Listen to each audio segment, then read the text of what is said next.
নমস্কার, আশা করি সবাই অনেক অনেক ভালো আছেন। খুলনায় 2 দিন ধরে নিম্নচাপের বৃষ্টি হচ্ছে। কখনো ঝরঝর করে, আবার কখনো একটু থামতেছে, পরে আবার ঝরঝর করে। আজ যেহেতু শনিবার, তাই বরমশাইকে নিয়ে চলে গেলাম ছাদে। বরমশাই অবশ্য প্রতিদিনই ছাদে যায়, কিন্তু আমি আসলে অতটা ছাদে যাই না। দেখা যায় যে সপ্তাহে 2-1 দিন যাই হয়তো বা। ছাদে গিয়ে দেখি কি বড় বড় ধুন্দল। এই ধুন্দলটা রাখা হয়েছে বীজের জন্য।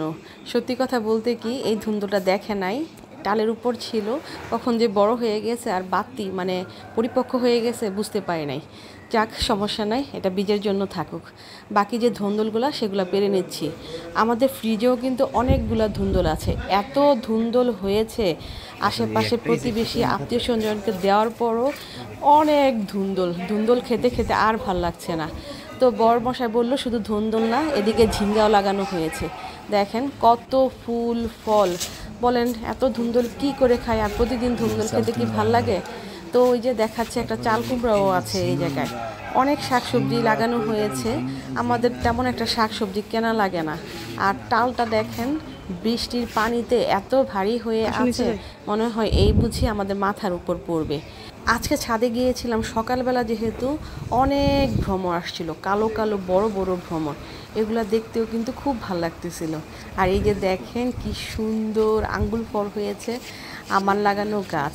মনে করেছিলাম এটার মধ্যে আঙ্গুর আসবে না, কিন্তু অবাক করে দিয়ে 1 থোকা আঙ্গুর আর 1 থোকা ফুল এসেছে। দেখে মনটা একদম ভরে গেল।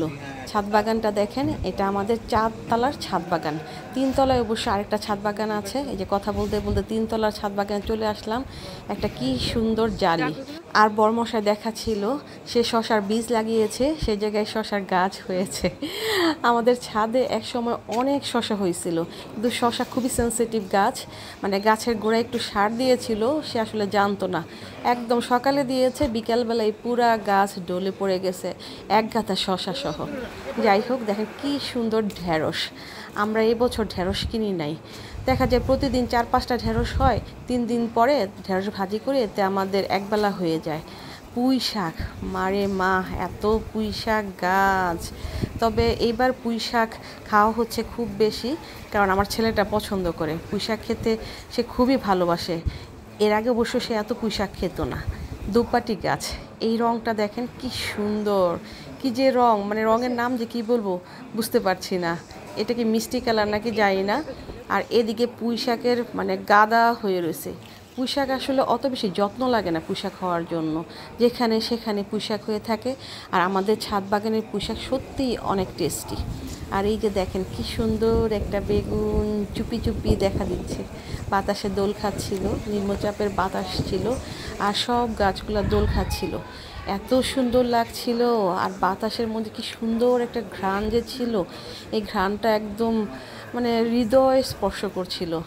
কয়েকটা বরবটি তুলে নিলাম, এমন সময় মেয়ে আসলো, মেয়েকে বললাম শাকসবজিগুলো সব ঘরে দিয়ে আসো।